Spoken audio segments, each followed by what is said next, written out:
Bienvenidos a nuestro podcast La Biblia en un año, episodio 59. El tema de hoy, rico en misericordia. Ay, Señor, qué gracia, qué bendición que la misericordia de Dios nos ha alcanzado y Él es rico en misericordia. Recuerden que estamos ejercitándonos para la eternidad en todo este 2026 y aprovechando este espacio de luz que ilumina mi camino para desarrollar la disciplina de la palabra de Dios y la oración. Bueno, vamos entonces a dar inicio al tema. Un hombre se estaba haciendo un retrato a manos de un pintor exitoso. Cuando el retrato estuvo listo, lo mostraron, quitándole el velo. El hombre quedó muy descontento con el resultado. Cuando le preguntaron si le gustaba, respondió: "No creo que me haga justicia".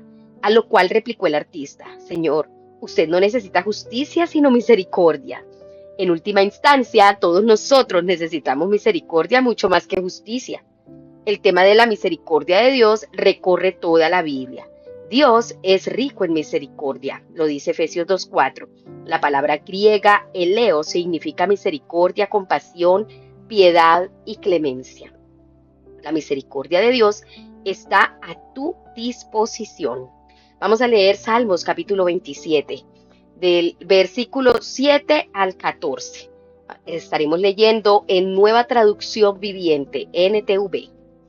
Escúchame cuando oro, oh Señor, ten misericordia y respóndeme. Mi corazón te ha oído decir: ven y conversa conmigo. Y mi corazón responde: aquí vengo, Señor. No me des la espalda, no rechaces a tu siervo con enojo.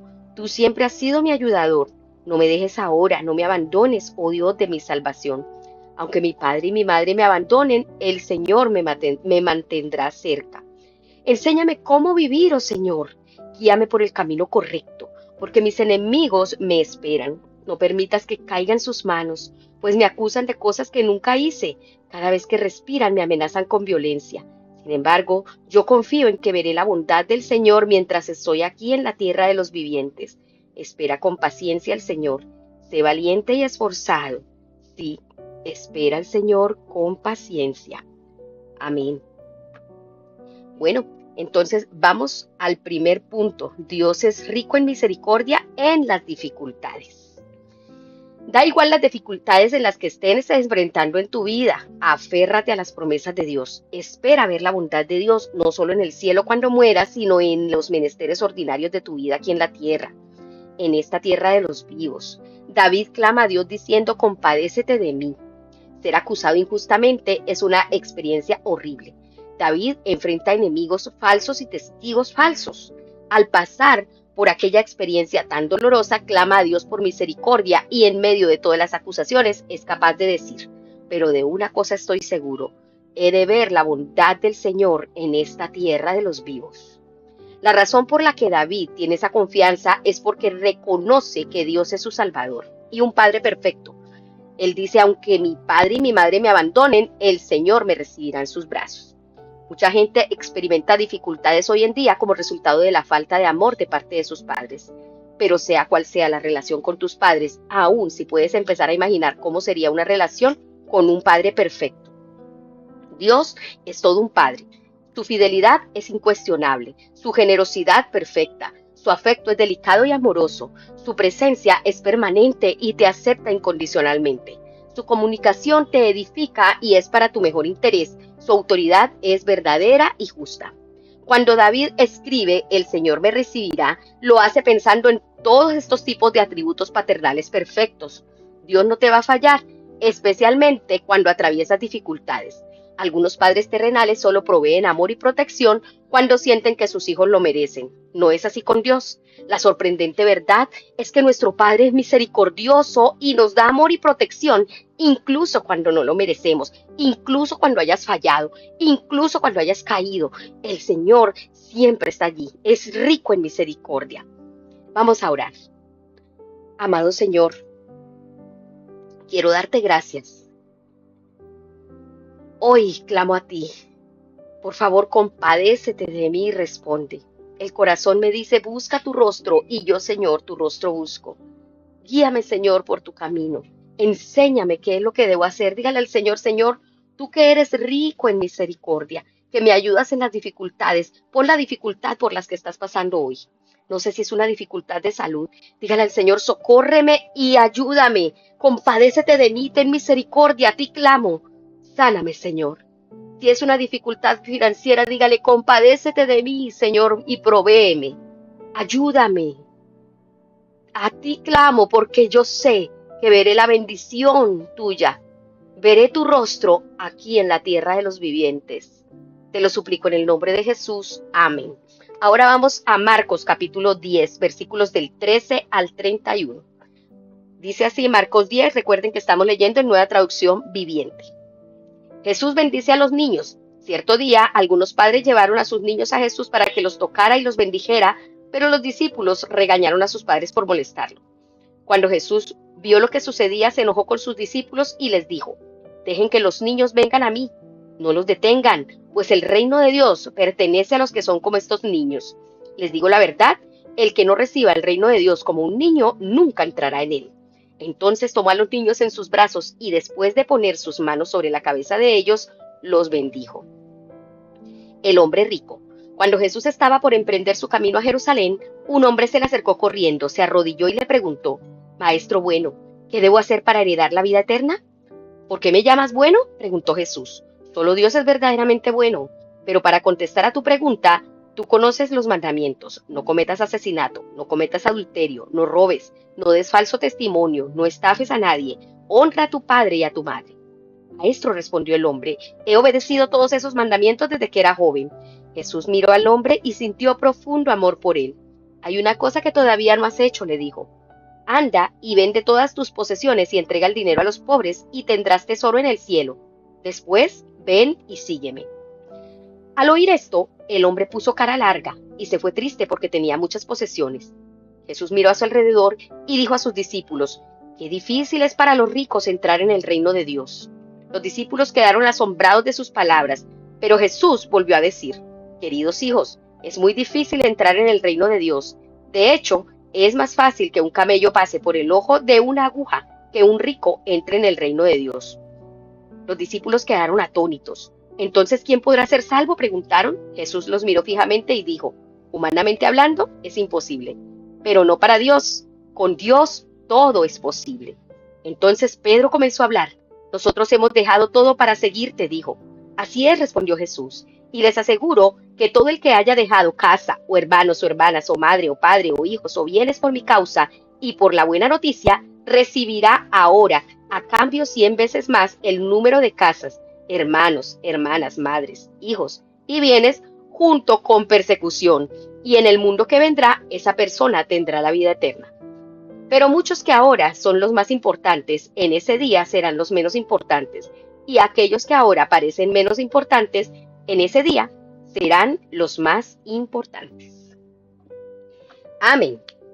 Bueno, vamos al segundo punto, de acuerdo al texto que acabamos de leer de Marcos. Estamos viendo que el Señor es rico en misericordia, y en este segundo punto es rico en misericordia con los niños. En una sociedad que no miraba con mucha estima a los niños pequeños, Jesús tuvo la compasión de ellos. Dijo, el reino de Dios es de quienes son como ellos. Los abrazó, los bendecía poniendo las manos sobre ellos. Como comunidad eclesial, tenemos que asegurarnos de dar a los niños el mismo amor, protección y prioridad que Jesús les dio en cuanto a tiempo, energía y recursos. De hecho, Jesús nos dice que seamos quienes seamos, tengamos la edad que tengamos, todos necesitamos aprender de los niños a la hora de ser parte del reino de Dios. Les aseguro que el que no reciba el reino de Dios como un niño, de ninguna manera entrará en él. Jesús no está sugiriendo que nos comportaremos como niños en todos los aspectos de nuestra vida. No debemos ceder a nuestros caprichos infantiles o dejar de asumir la responsabilidad de nuestras acciones. Pero como los niños, tenemos que estar abiertos y receptivos, siendo honestos acerca de nuestros sentimientos, reconociendo lo frágil y vulnerables que somos y lo mucho que necesitamos de los demás. Como los niños, hemos de ser prontos en perdonar y avanzar en confianza. Cuando reciben regalos, los niños suelen responder apasionadamente con agradecimiento y emoción. En lo que respecta al reino de Dios, tenemos que ser exactamente igual, dependientes del regalo de Jesús, de ese regalo que Jesús nos hace y preparados para aceptarlo como un don que no merecemos, pero que Jesús en su misericordia nos da. Eso se llama gracia. Eso es misericordia. Y por eso cada día debemos ser como niños. Vamos a orar. Vamos a decirle al Señor que nos ayude a ser como niños, a entender que su misericordia se ha extendido hacia nosotros. Señor, ayúdame a aprender de los niños para ser como ellos en lo bueno y darles la misma prioridad que tú les das. Ayúdame, Señor, a amar los niños, a corregirlos y aceptarlos de la manera como tú lo harías. En el nombre de Jesús. Amén. Bueno, aquí vemos también en este mismo texto que el Señor también es rico en misericordia con los pobres. Jesús invita al joven rico a dar a los pobres. Estoy seguro de que no simplemente por su bien, sino porque los pobres eran otra de las prioridades de la vida y el ministerio de Jesús. Por eso debemos pedirle a Dios que nos ayude a tener ese mismo amor. Vamos a decirle juntos, Señor, ayúdame a tener ese mismo amor, compasión, diligencia en ayudar a los pobres. Porque tú, Señor, tienes ese amor y compasión hacia los pobres. Dame lo mismo a mí para hacer tu voluntad. Te lo pido en el nombre de Jesús. Amén. También el Señor tiene misericordia por los ricos. La compasión de Jesús alcanzó no solo a los pobres, sino también a los ricos. Jesús miró a aquel joven rico y lo amó. Es tremendamente difícil que un rico entre en el reino de Dios. La gente rica e incluso las naciones ricas son en ocasiones las que más se resisten al Evangelio. La riqueza puede llevar a la arrogancia y a un tipo de autodependencia inadecuado. Aún así, Jesús dice que para Dios todo es posible y con esa verdad vamos a orar. Señor, yo quiero darte gracias porque eres tan misericordioso no solo con los pobres, sino también con los ricos. Y aunque sea muy difícil o humanamente imposible para un rico entrar en el reino de los cielos, aún para nosotros, pero contigo todo es posible. También vemos un quinto punto aquí en este mismo texto de Marcos, y es que el Señor es rico en misericordia con los perseguidos. Jesús advierte que de todos sus seguidores serán perseguidos. Para algunos de nosotros las persecuciones son pequeñas y triviales. Puede que la gente se ría de ti, te ridiculice y se te oponga, pero para millones de cristianos en todo el mundo, las persecuciones son más reales y se dan muchas persecuciones físicamente. Atentan contra su salud, su integridad física o su vida. Esta es una parte del costo de seguir a Jesús, la persecución. Siempre hay un costo por seguir a Jesús. Puede que perdamos amigos o que Jesús nos llame a dejar una situación o una relación. De pronto el Señor te dijo, ya corta con esa persona. Ese es el costo de seguir a Jesús para ti. ¿Qué respuesta le darás? ¿La del joven rico? ¿O la correcta respuesta de los discípulos? Que es que dejaron todo por Él. El costo viene envuelto en bendición. Ya en esta vida se recibe 100 veces más y en la vida venidera recibirás la vida eterna. Dios será misericordioso con los perseguidos. Si has dejado algo por Él, ten por seguro que el Señor te lo va a recompensar en esta vida y en la próxima, en la vida eterna. Ahora sí vamos a terminar este segmento del texto de Marcos donde vimos 5 puntos, dándole gracias al Señor porque Él nos inspira. Vamos a orar. Gracias, Señor, porque eres rico en misericordia. Gracias, amado Dios, porque eres rico con los perseguidos, con los ricos, con los pobres. Eres rico en misericordia con los niños, Señor. Te damos muchas gracias.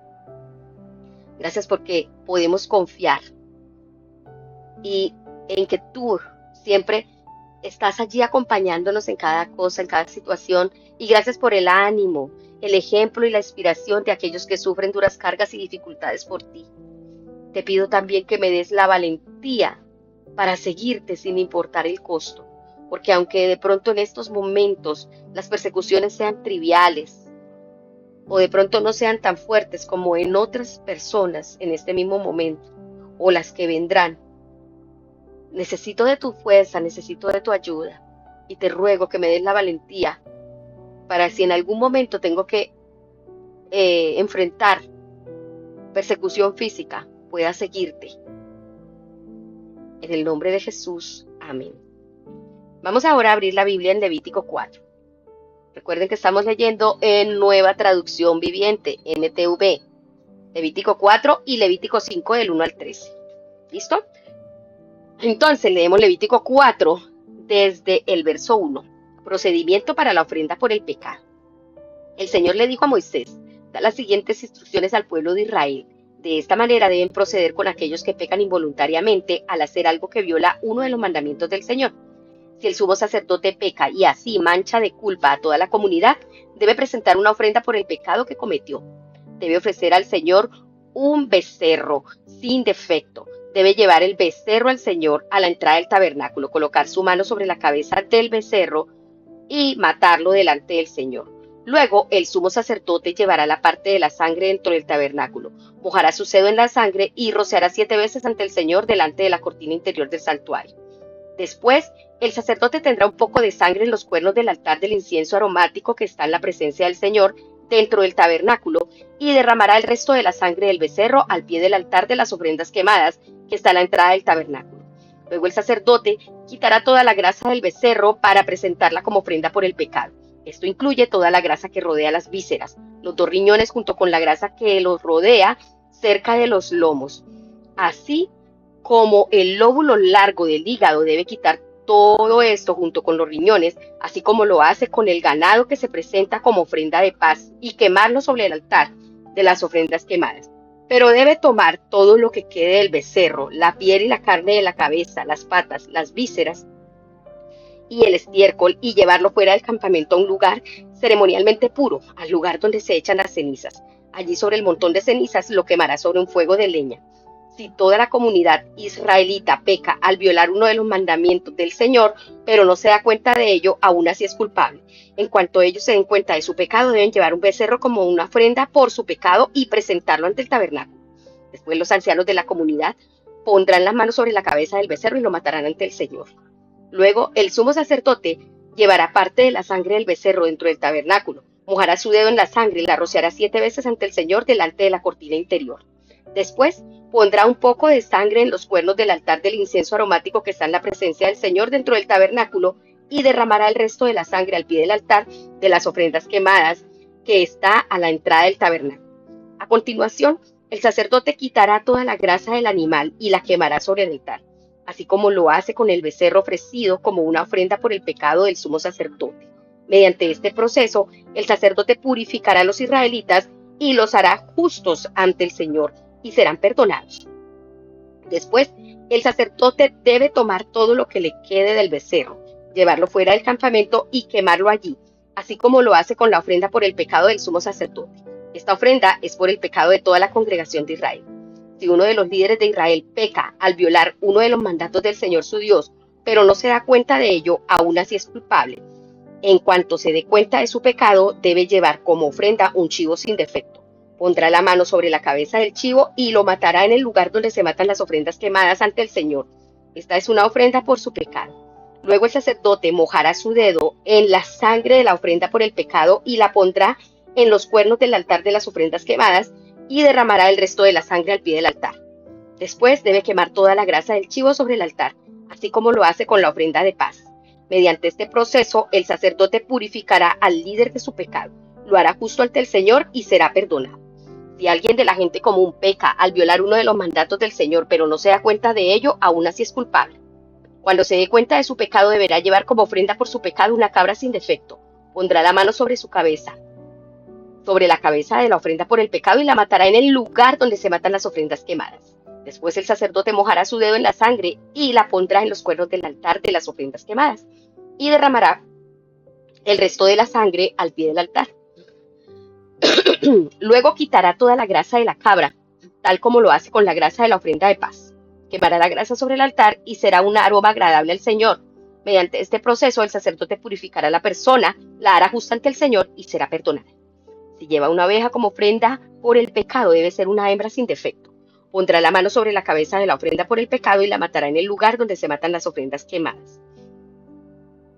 Luego el sacerdote mojará su dedo en la sangre de la ofrenda por el pecado y la pondrá en los cuernos del altar de las ofrendas quemadas y derramará el resto de la sangre al pie del altar. Después deberá quitar toda la grasa de la oveja, tal como lo hace con la grasa de la oveja que se presenta como ofrenda de paz. Quemará la grasa sobre el altar encima de las ofrendas especiales presentadas al Señor. Mediante este proceso el sacerdote purificará a la persona de su pecado, la hará justa ante el Señor y será perdonada. Levítico 5. Pecados que requieren una ofrenda por el pecado. Si te llaman a testificar sobre algo que hayas visto o sepas, es pecado negarse a testificar y serás castigado por tu pecado. O supongamos que sin saberlo tocas algo que queda ceremonialmente impuro, como el cadáver de un animal impuro. Cuando te des cuenta de lo que has hecho, debes admitir tu contaminación y tu culpabilidad. Esto rige por igual, ya sea un animal salvaje, un animal doméstico o un animal que corre por el suelo. O supongamos que sin saberlo tocas algo que te hace impuro. Cuando te des cuenta de lo que has hecho, debes admitir tu culpabilidad.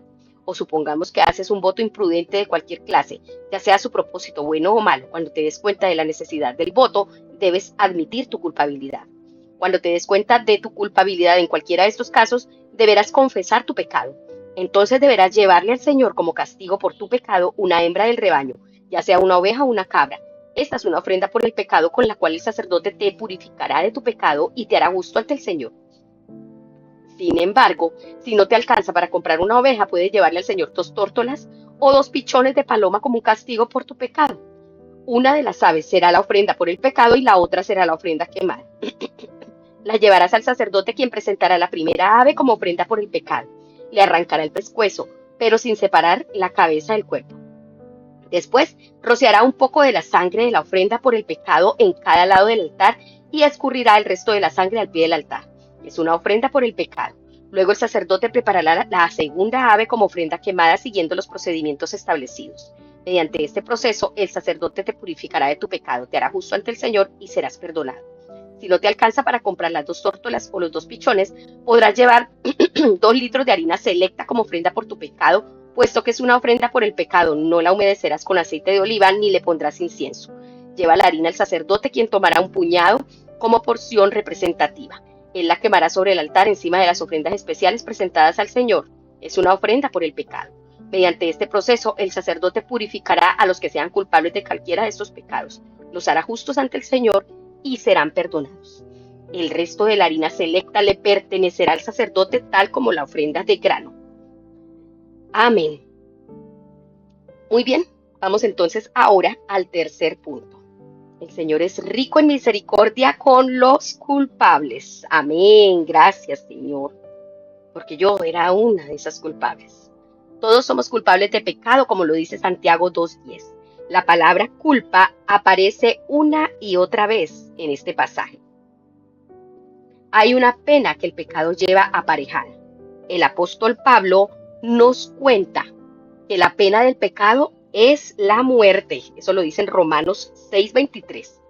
Los elaborados sacrificios que se describen en este pasaje estaban preparando al pueblo para el único sacrificio perfecto de Jesús, que murió por ti y por mí, los culpables, para que pudiéramos recibir la misericordia de Dios. ¡Ay, aleluya! Jesús expió tus pecados. El perdón no se da sin la expiación del pecado. Una definición de expiación es la acción de compensar un mal o un daño que hace que 2 partes queden en paz. En última instancia, solo Jesús puede hacer la perfecta expiación de nuestros pecados, como nos lo aclara Hebreos 2:17. Jesús murió por sacrificio de expiación. Podemos leer el complicado sistema sacrificial de ofrendas por el pecado. Levíticos nos muestra todo eso, y Jesús murió como sacrificio de expiación, como lo dice Romanos 3:25, por tus pecados y por los míos. Jesús fue el sacrificio perfecto. El sacrificio tenía que ser sin defecto. En última instancia, solo Jesús podía hacer ese sacrificio perfecto, como lo dice Hebreos 5:9.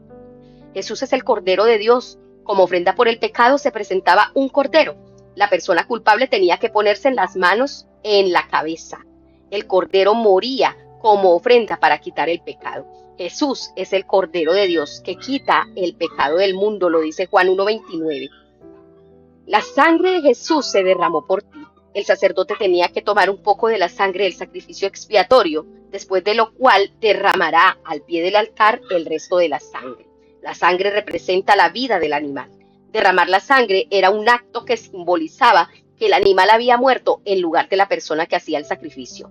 La sangre de Jesús fue derramada por ti y por mí, como lo dice Mateo 26:28.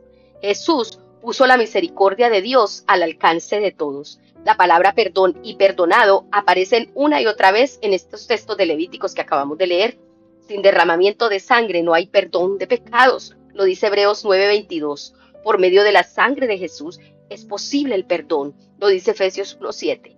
Como consecuencia, la misericordia de Dios está al alcance de ti y de mí. Vamos a darle gracias al Señor por esa misericordia. Amado Señor, quiero darte muchas gracias porque ya no tengo que pasar por aquellos elaborados procesos para obtener misericordia y perdón. Gracias, Señor, porque el perdón total está disponible para mí por medio de Jesucristo. Gracias por tu gran amor por mí, porque tú eres rico en misericordia. Eres grande y maravilloso y me has transformado. Has venido a perdonarme, has venido a salvarme. Gracias por poner a mi alcance tu misericordia. Te lo agradezco y te alabo, Señor, en el nombre de Jesús. Amén. Bueno, la pastora Pipa añade el siguiente comentario, tomando Levíticos capítulo 4 y 5 que acabamos de leer. Dice, válgame Dios, qué sacrificios aquellos. Qué manera más enredada y complicada para ser perdonado. Es tan maravilloso que podamos acudir a Jesús en silencio y humildad, pedirle que nos perdone y ser limpios de nuestros pecados. Es algo totalmente asombroso. Sí. Eso es lo que llamamos gracia y misericordia. Por eso en este día alabemos al Señor por su misericordia, como dice la canción, porque para siempre, oh Dios, tu misericordia es mejor que la vida es.